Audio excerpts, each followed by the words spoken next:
15वां question देखिए, एक समान विद्युत क्षेत्र E = 3 × 10³ I केफ न्यूटन प्रति कूलाम पर विचार कीजिए। इस क्षेत्र का 10 सेंटीमीटर भुजा के वर्ग के उस पार्श्व से जिसका तल YZ तल के समांतर है गुजरने वाला फ्लक्स क्या है। हमें बी पार्ट में पूछा है कि इसी वर्ग से गुजरने वाला फ्लक्स कितना है यदि इसके तल का अभिलंब अक्ष से 60 डिग्री का कोण बनाता है। एक बार इस क्वेश्चन में जो वैल्यूज़ दी हुई है वो मैं आप लोगों के सामने रख देता हूँ। हमें क्वेश्चन के अंदर इलेक्ट्रिक फील्ड दे रखा है, वो इलेक्ट्रिक फील्ड बता रखा है कि 3 × 10³ I केफ न्यूटन प्रति कूलाम है, मतलब अक्ष इस दिशा में है। फिर हमें इस क्वेश्चन के अंदर बता रखा है एक वर्ग की भुजा और उस भुजा की लेंथ दे रखी है 10 सेंटीमीटर। वर्ग की भुजा 10 सेंटीमीटर है तो मैं इसको लिख देता हूँ L = 10 सेंटीमीटर। तो इस वर्ग का जो क्षेत्रफल है वो हो जाएगा 10 सेंटीमीटर का मतलब हो गया 0.1 मीटर। तो 0.1 × 0.1 इसका मतलब हो गया 0.01 मीटर स्क्वायर। 0.01 मीटर स्क्वायर हो गया है। क्लियर।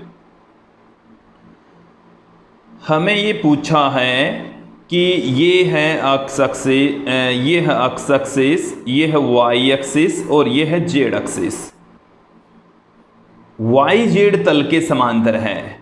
जो वर्ग हमें दे रखा है वो वाई जेड तल के समांतर है इस तरीके से। इसमें विद्युत क्षेत्र इधर है और क्षेत्रफल सदिश भी इधर ही है। ए वेक्टर की डायरेक्शन इधर, ई वेक्टर की डायरेक्शन इधर और दोनों के मध्य का जो कोण है वो है 0 डिग्री। दोनों सदिशों के मध्य का कोण कितना है 0 डिग्री। अब हम इसके ए पार्ट की ओर चलते हैं। फाई = होता है E vector dot A vector, E vector dot A vector, जिसे हम ई a cos थीटा भी पुट कर सकते हैं।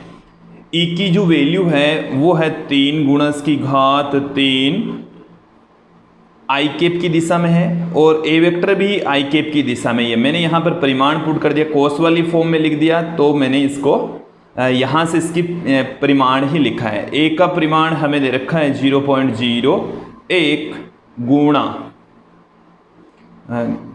cos theta. तो जो cos की वैल्यू है वो है cos 0 और cos 0 का मान होता है 1। अब जब इसको हम मल्टीप्लाई करेंगे तो हमें क्या मिल जाएगा, 10 की घात 2 कम हो जाएगी तो 10 की घात 1 रह गई। तो ये आ गया हमारे पास में 30 न्यूटन × मीटर स्क्वायर प्रति कूलाम। इसका फाइनल आंसर आ चुका है। बी पार्ट में क्या पूछा है समझ लीजिए पहले तो, कि बी पार्ट में हमें बता रखा है कि जो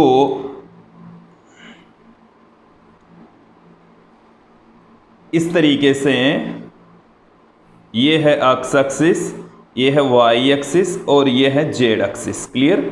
और जो वर्ग है वो उसका जो अभिलंब है, मतलब ये वर्ग का अभिलंब उस वर्ग के तल के लंबवत होता है, वो एक्स एक्सिस से 60 डिग्री का कोण बना रखा है।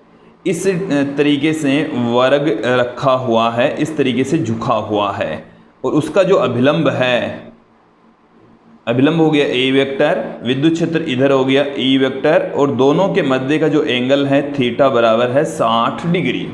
तो ए वेक्टर और ई वेक्टर के बीच का जो एंगल है वो यहाँ पर कितना है 60 डिग्री।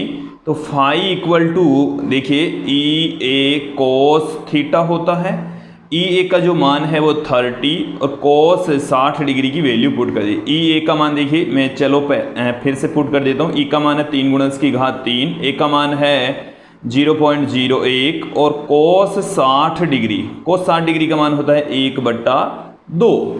तो यहाँ से 3 गुणा 10 की घात यहाँ पर कितना रह गया 10 की घात 1 रह गई है, गुणा cos 60 डिग्री का मान कितना होता है 1/2। तो जब इसको 10 की घात 1 का मतलब हो गया 10, 10 को 3 से गुणा करेंगे 30, 30 में 2 का भाग लगाएंगे तो 15 आ जाएगा। तो 15 × न्यूटन × मीटर स्क्वायर प्रति कूलाम। तो ये आ गया हमारे पास में 15वें क्वेश्चन का सॉल्यूशन।